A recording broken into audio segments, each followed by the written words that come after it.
Welcome to the Functional Medicine Radio Show with your host, Dr. Carri Drzyzga, known internationally as the Functional Medicine Doc.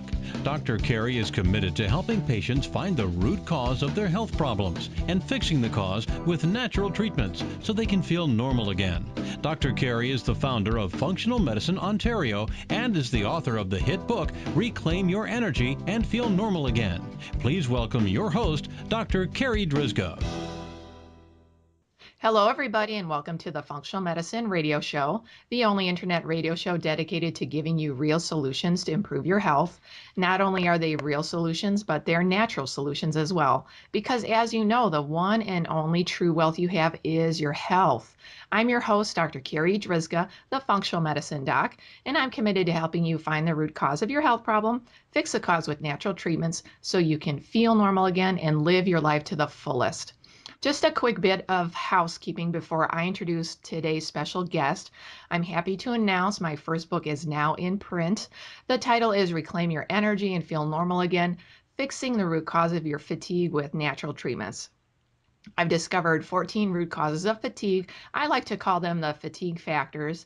And in this book, I explain 8 of the 14.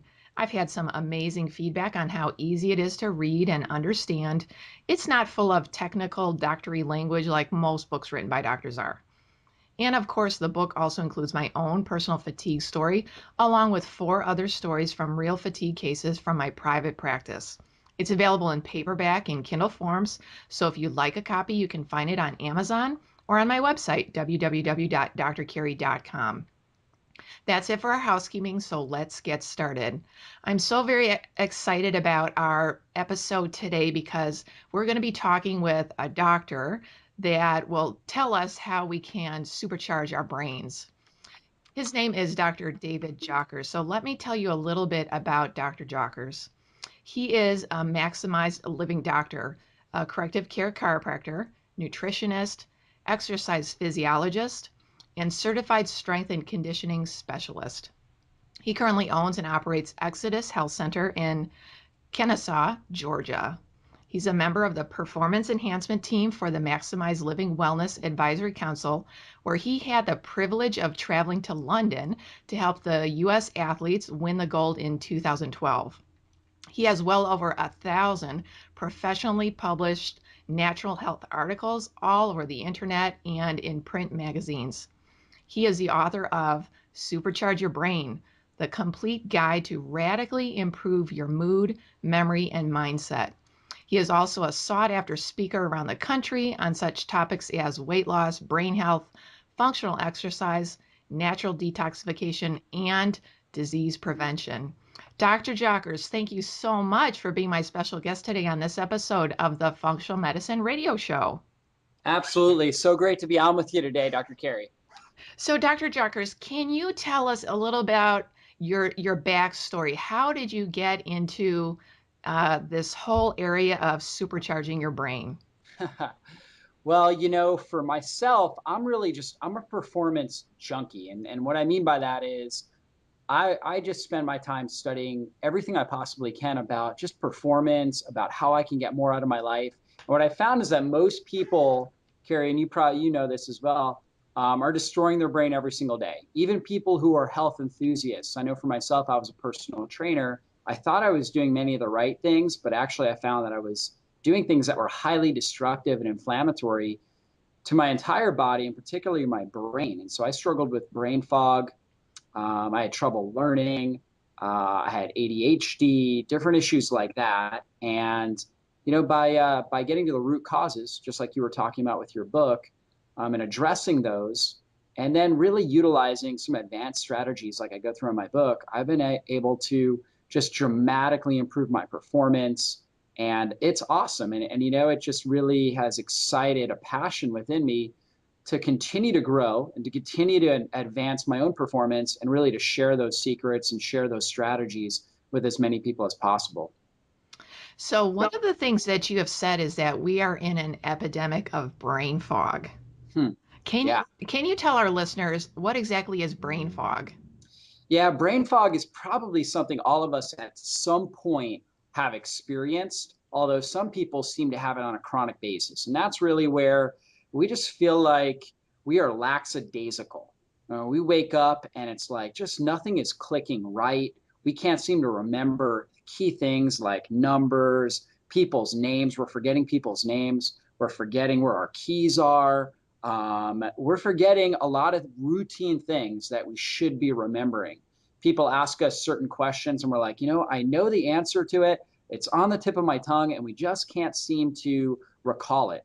These are all signs of brain fog. And I think all of us at some point have experienced that. But again, for many individuals, this is a routine thing. And it's very frustrating because it really limits your ability to perform at your peak. It doesn't really shine a good light on you when you're with family members, people that count on you, coworkers, when you're trying to advance in your career. This is something that can really limit your overall income, your ability to make a difference, your ability to expand and excel in your life. And it's also a warning sign of brain degeneration. And what I mean by that is the warning sign. It's like the oil light in the car that your brain is on fire. And if we don't catch that, if we don't correct it early on, you have a dramatically increased risk of developing things like dementia, Alzheimer's disease, Parkinson's disease. So if you are somebody that's dealing with brain fog on a regular basis, trouble remembering things, slow recall, poor cognitive processing, where you're just not fast with remembering and recall, again, this is something to get addressed. Find a good health coach, maybe a functional medicine practitioner that can really get to the root causes of these things, help you address those issues, and reclaim your life. One of the things that's so interesting, and I'm sure you get this a lot in your office, is that a lot of people they'll just like blame it on, oh, well, I'm just getting older. Like, Yeah. my memory's getting worse. Oh, that's just because I'm getting older. What Yeah. can you say about that? Absolutely, Dr. Carri. I'm really glad you brought that up because we have there's big lie that most people in society have bought into, and we think whatever is common is normal, right? So a lot of people have asthma and allergies, for example. It's very common. So oftentimes we believe that it's normal. Well, it's just normal, it's just normal sinus issues. And so it's the same thing with memory. A lot of people think, well, I'm just getting older, or there's this idea of senior moments. Okay. And so, oh, another senior moment. And we laugh about that. And to forget something or to do something, that out of character that looks to be kind of dumb on the outside, every now and then, certainly nothing wrong with that. We all do it. However, when this is a repeated habit, when it's a repeated pattern, and we're having trouble with recall, that again is an oil light. That again is a warning sign of serious issues. And to just rub it off as a senior moment, or I'm just getting older, and to really just to normalize it, is not a healthy practice. It's something we need to address, and it's something we need to ask ourselves and say, what, I want to figure out what's going on here and how I can improve my life. And so I can age successfully, so I can have full mental energy and high level performance in every aspect of my life well into my 90s, and perhaps even over 100 years old. And many different cultures around the world, people are revered for their aging. In fact, aging is a source of wisdom. And in some cultures like the Villa Kambamans in Argentina, and the Hunzins in India, Okinawans in Japan, people, when they're in their 90s, when they're over 100, that these areas have the longest or the largest population groups of centenarians, people over 100.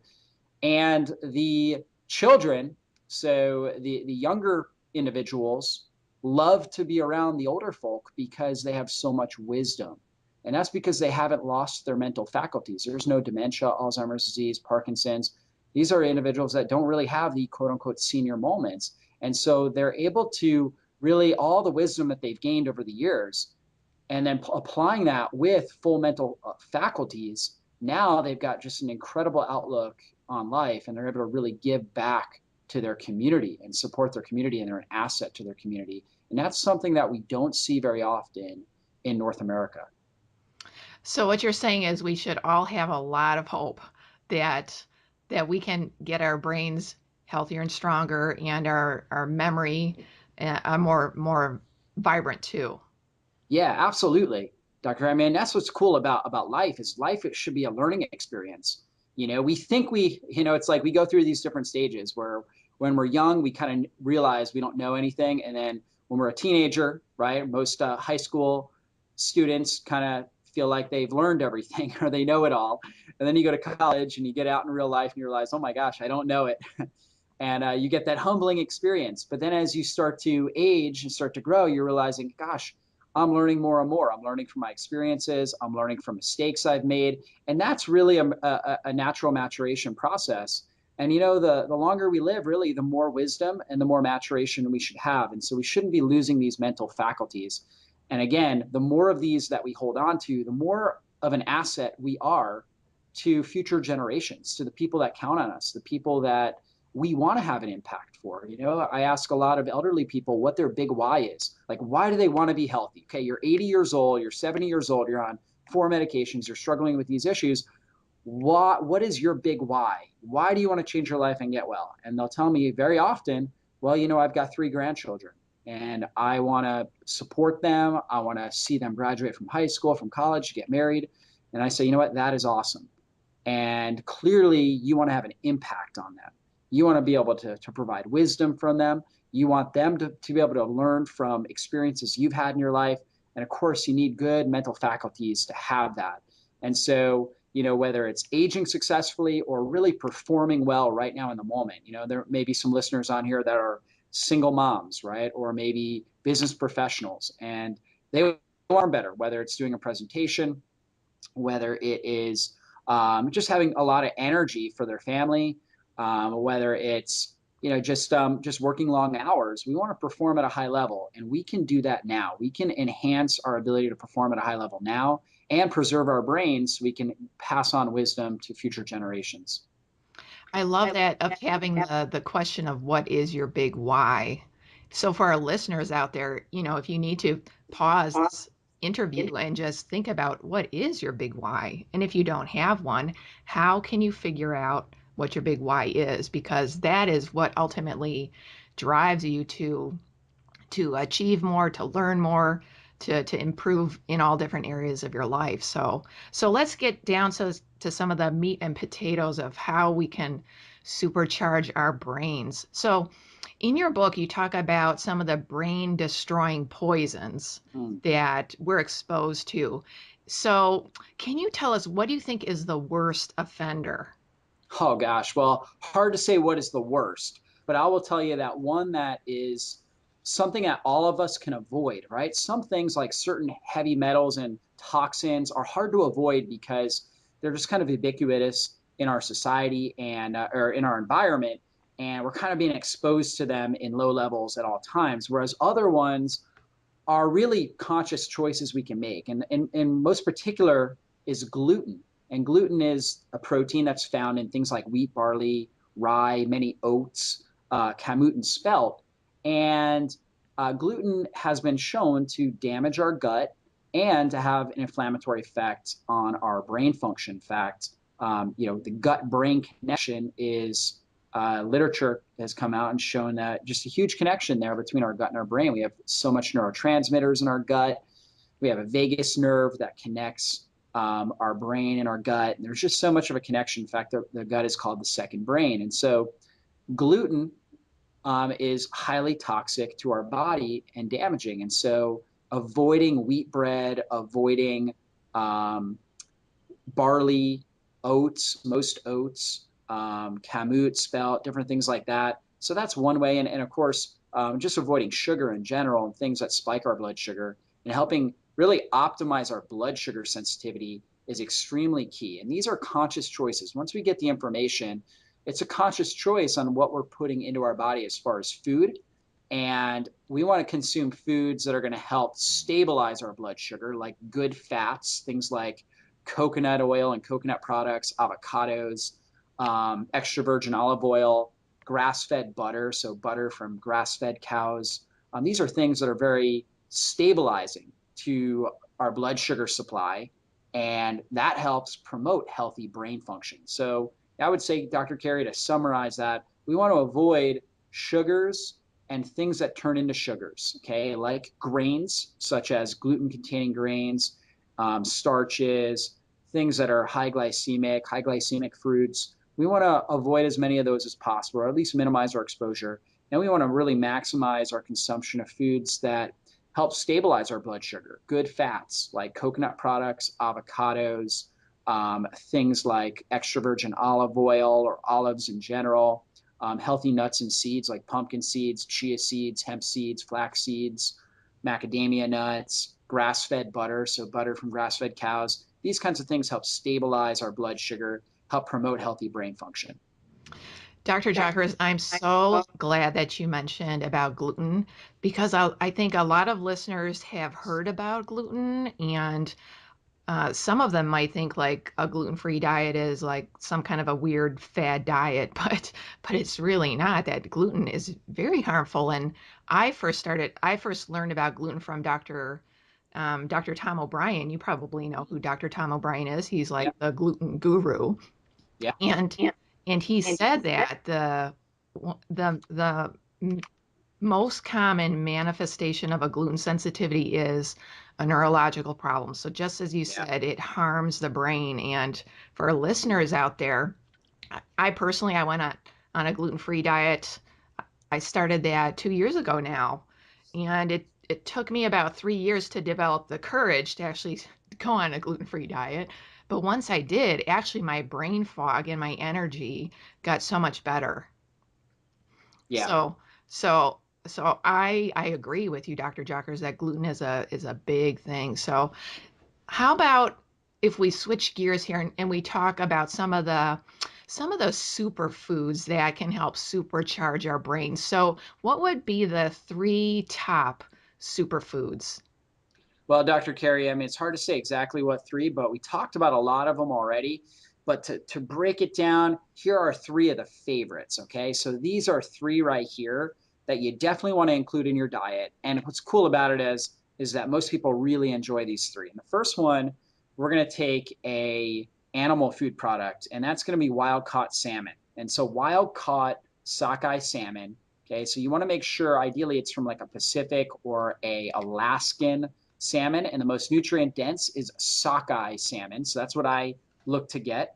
And that is loaded with omega-3 fats. In fact, Dr. Carri, when we watch a salmon, just the fish in general, it's the only fish that swims upstream, so against the rapids, and it can literally jump up to 20 feet out of the water. It's impressive. And so what gives it that incredible strength? Well, it's this combination of omega-3 fats. So these long chain omega-3s, EPA and DHA, which are different than what you would get in, for example, like flax seeds. We're told flax seeds and walnuts are high in omega-3s, but that's more of a small chain omega-3. And your liver still has to utilize a lot of enzymes in order to convert that into what we call a long chain omega-3.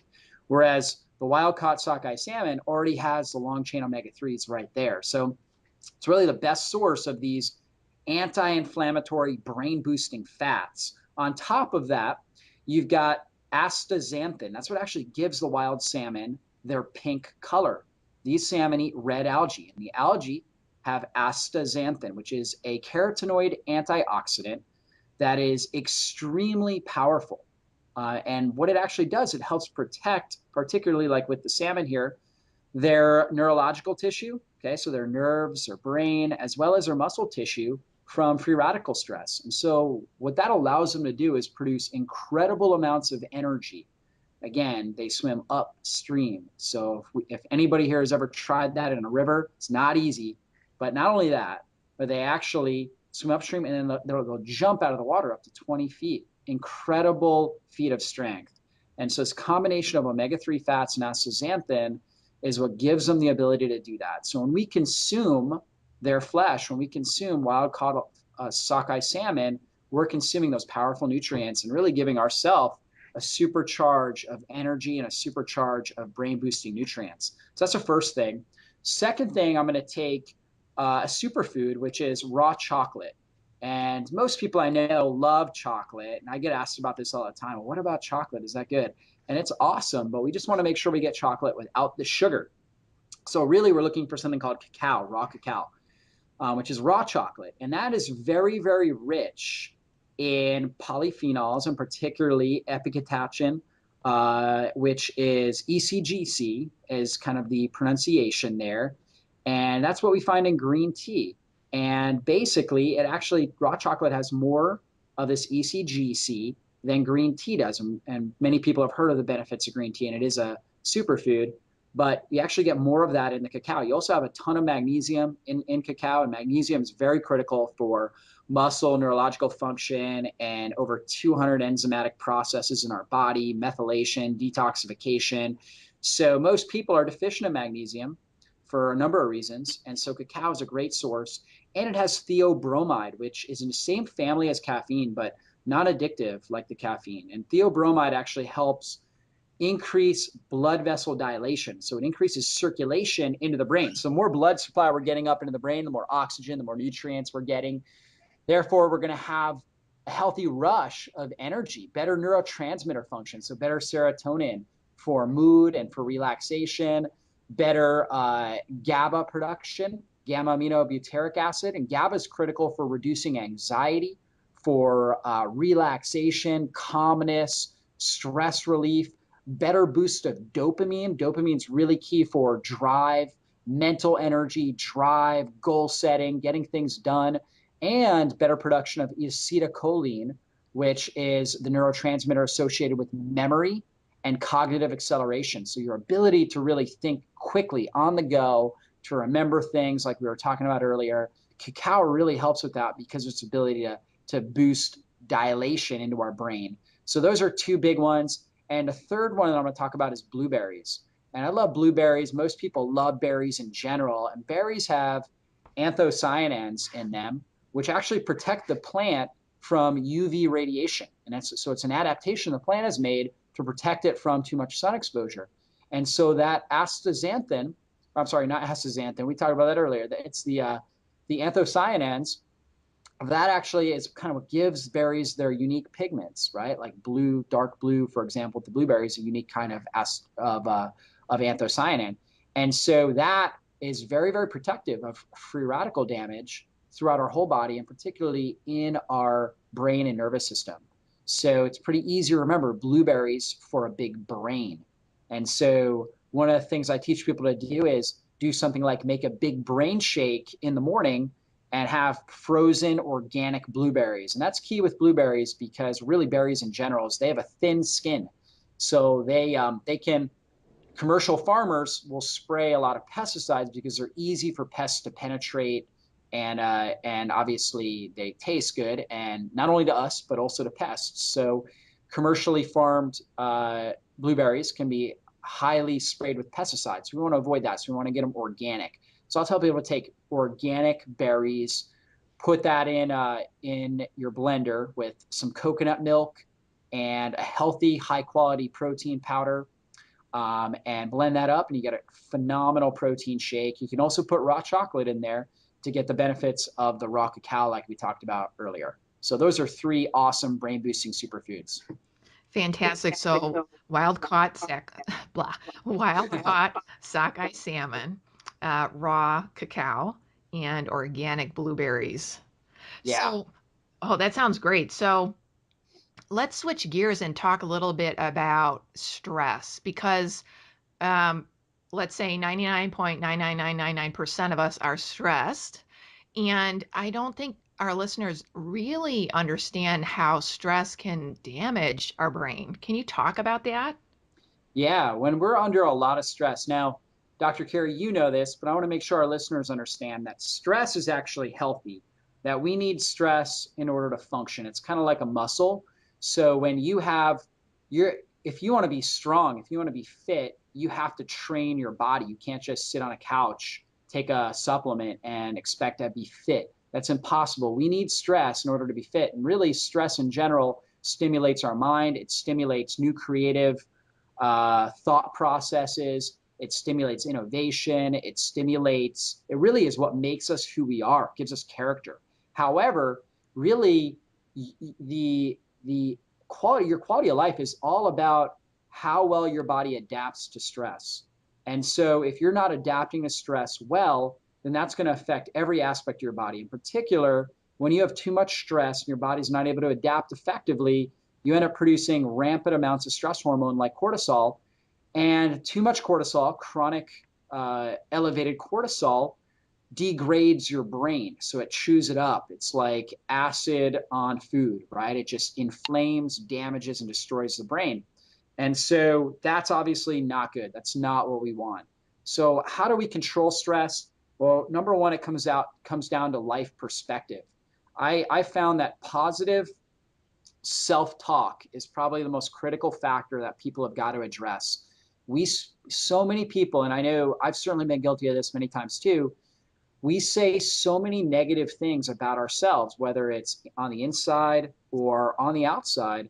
We're speaking negative words, and really we need to change that over and speak words of life. We need to speak words of affirmation over ourselves on a regular basis, and that's critical. That really helps give you just a level of confidence as you approach different circumstances in your life. And so that's a key thing. And then on top of that, lifestyle strategies, having a good sounding board, right? Whether it's your spouse, whether it is a community group, maybe a workout partner, a sounding board and somebody who can encourage you, right? So when you're having stressful times in your life, somebody that you can talk to about it, that can help remind you of who you are, issues you've dealt with in the past and how you've overcome them, and somebody that can just be your cheerleader. I think that's a huge concept, is having support group. And then, on top of that, really making sure you're taking time to rest well. Sleep is so underrated in our society, but it's so critical to good health. So good sleep habits will really help your body's ability to adapt to stress. When our sleep habits, when we're going to sleep late, on a regular basis. And what I mean by late is, let's say past 11 p.m. on a regular basis, we are not going to get extremely restful sleep. And even if we sleep in till 8 or 9 o'clock, it's just out of rhythm with our body's natural circadian rhythms. And so we want to be in balance with that, in harmony with our circadian rhythms. So getting to bed early, okay? So like I tell people, the latest would be like 11 p.m. on a regular basis. If it's once a week and you're staying up a little bit later, you can probably get by with that. But when it comes to a routine habit, it's going to dramatically affect your brain. It's going to dramatically affect your ability to deal with stress. And I think every one of us has experienced the negative effects of just being fatigued and being tired. And when we're tired, when we're sleep deprived, we are not going to make as good of decisions. We're much more prone to being irritable, to being moody, to making poor decisions that cause more stress in our life. So really prioritizing good rest, sleeping effectively is a critical component to keeping stress hormone balanced and level, and then also helping prevent stress, because when we have good sleep, we're going to make better decisions in life. We're going to have more energy, better brain function. We're going to feel better and have higher quality of life.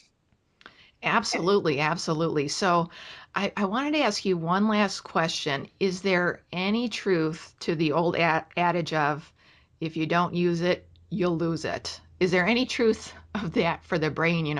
There's these different websites out there that have these brain memory challenges. I think Luminosity is one of these sites. Is there any benefit to any of these things? Oh yeah, no doubt, Dr. Carri. So that's absolutely the truth. If you don't use it, you lose it. Your brain works on something called potentiation, or we should say plasticity. And what I mean by that is it rewires itself on a regular basis. And this is both good and bad. The good aspect of it is we may have learned bad habits early in our life. Perhaps we didn't come from a family that was very encouraging, right? Maybe we had a family member that was very negative, that maybe verbally abused us or physically abused us, or any number of things, right? So we got a bad start to life. We developed bad neurological wiring.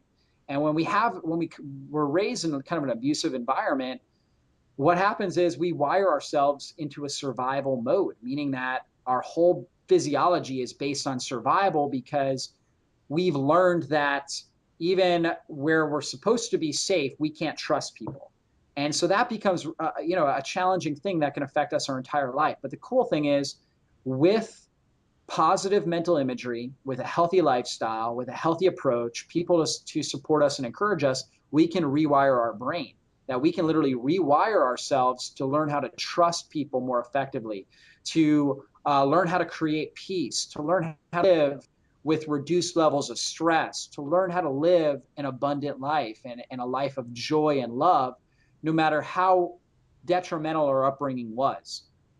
So that's the beautiful thing about it. We can learn new skills and new habits. I mean, and this is really something we should be doing throughout the course of our life, is really challenging ourselves to learn new things. This idea of, hey, as I get old, or after I get out of school, I'm just going to stop learning, or this idea of retirement in general, where I'm just going to retire and just kind of play golf and do nothing, never learn, never try to learn anything new, is really a bad concept. Life is really all about learning. It's all about adapting. It's all about growing. It's all about expanding our horizons and gaining wisdom. So we want to make sure we're using that, and brain will rewire itself and give us new capabilities. And we can learn things all the time. Like, for example, right now, me and my girlfriend, we're learning how to dance. And if you had asked me a year ago, can you dance or would you dance? I would say no. I'd say I'm a terrible dancer. I've never danced. I don't have rhythm. I would have said all these negative things about the concept of dancing. Yet, after 2 months of taking courses, I'm actually a pretty good dancer. And so it's something my brain is now open to. It's rewired itself. I'm getting the steps. My rhythm is getting better. It's cool. And so what do I experience from that? I experience higher quality of life. I experience the knowledge that, hey, I can learn new things, that I don't have to put boundaries on my life, that I'm able to enjoy music at a greater level, a more dynamic level, by moving my body, by doing different types, different styles of dancing. It's really awesome. Okay, so that's the cool thing about our brain. The downside of brain plasticity, or this ability for our brain to rewire itself, is we can learn something like, for example, right? We have stories about people who say, well, I was a really good athlete, back when I was in high school. And then because of that, they think, even though they've taken 5 years off from playing that sport, they can just get right back out there and play. And they realize that their performance is nowhere near what it was. And that's because the brain, again, has rewired itself. And so if we don't use it, we lose it. Same thing if we're in a hostile environment. Like, for example, let's say we had a good upbringing, but then we get involved in a challenging relationship, perhaps with an abusive spouse or abusive significant other, boyfriend, girlfriend. That can rewire our brain. We may have been a very trusting and loving individual, and it can actually rewire us to now being distrusting, to be scared, to be living in a survival mode where we're pounding out high levels of stress hormone and really detrimentally affecting our health every day because our thought process is off. So that's the negative side, is that our brain can be rewired for the good or for the bad. The great thing about it is, overall, at the end of the day, we have the ability to take captivity of our brain. We have the ability to say, you know what, brain? I am going to retrain you and rewire you. I'm going to be intentional about the process. I'm going to put good thoughts in my brain, and we just make an intentionality. We develop different rituals and practices to speak life into our brain. We make sure that our environment is clean, that it's as non-toxic from a mental, emotional perspective, from a chemical perspective with environmental toxins, and from a physical perspective. We want to make sure that we're keeping our posture good, that we're sleeping in a bed that supports our spine, that we've got appropriate pillows, things that are going to support our brain's ability to rewire itself in a positive manner. We provide that environment, we make it an intentional approach to improve our brain function, then we can really learn new skills, and we can uproot and rip out, tear out the old strongholds, the old thought processes that aren't benefiting us, that are really destroying our body and destroying our brain. We can actually uproot those things, pull them out from the root, and then start to retrain and rewire our brain for more happiness, more harmony, greater productivity and performance, and greater overall quality of life. And that is the cool thing about it. At the end of the day, we are responsible. And once we have this level of knowledge that we can retrain our brain, we get the right coaching, the right support, get books like mine, like your new book that just came out, and we start really focusing on these things, we can take back control of our life, our health, and our brain. That made me think of when we were younger, we were told that we could heal all different areas of the body except the brain. You were born with the brain that you're born with, and that's just going to be how it is throughout your entire life, and there's nothing you can do about it. But this whole field of neuroplasticity and rewiring your brain, I really encourage our listeners out there. There was a special, I think it was from Nova, called The Brain That Changes Itself. Hmm. Very fascinating about neuroplasticity and how you can rewire the brain. And Yes. Dr. Jockers, your book too, like we have just barely touched on all of the great stuff that's in your book that can help our audience listeners out there. And we're running a little bit short on time. So, how can our listeners find out more about you? Do you have a website? Where can they find your book? Do you have a Facebook page? Yeah, absolutely. So they can find me at my website, drjockers.com. That's drjockers.com. Yeah, on my website, I have tons of articles and information talking about all the best brain boosting superfoods, brain boosting strategies, different things like that. Just like you talked about, we scraped the surface. My book goes into detail on that, really broken down in a user friendly way. So people can really pick that book up, literally read it in about an hour and a half and start immediately applying the principles. It's a very user-friendly approach, action step oriented. Here's what you do. You do these things right here, and they see immediate results. So many people tell me, well, I picked up your book and I was reading it, and in the first 20 minutes, I already realized 5 things that I've been doing that were actually damaging my brain. And I picked up 5 other things that I can start doing immediately that don't cost me a thing, that will actually improve my brain function and improve my performance. And that's just the kind of great feedback that I wanted to get. I wanted to make it as user friendly and easy as possible so people can immediately start applying the principles, and it's not just a book that sits on their bookshelf and collects dust. Fantastic. I'll make sure that those links are in the podcast notes so our listeners can easily find all of that. Dr. Jockers, I want to thank you for being my special guest today. This has been an awesome interview. Awesome, Dr. Carri. Loved being on, and just really grateful for people like you that are putting on programs like this and getting this information out to the masses. Together we can make a huge difference, with the listeners here that are listening to this information, passing that on to others, with people like you that are health leaders in this community. We can make a huge difference in our society and really, really make a huge change and see people live out their full potential. So keep up the great work. Absolutely. And ditto to you too. All Thank right. That wraps up this very special episode of the Functional Medicine Radio Show with Dr. David Jockers. And I want to thank you, our listeners, for tuning in today. And I'd like to invite you back next week for another episode of the Functional Medicine Radio Show.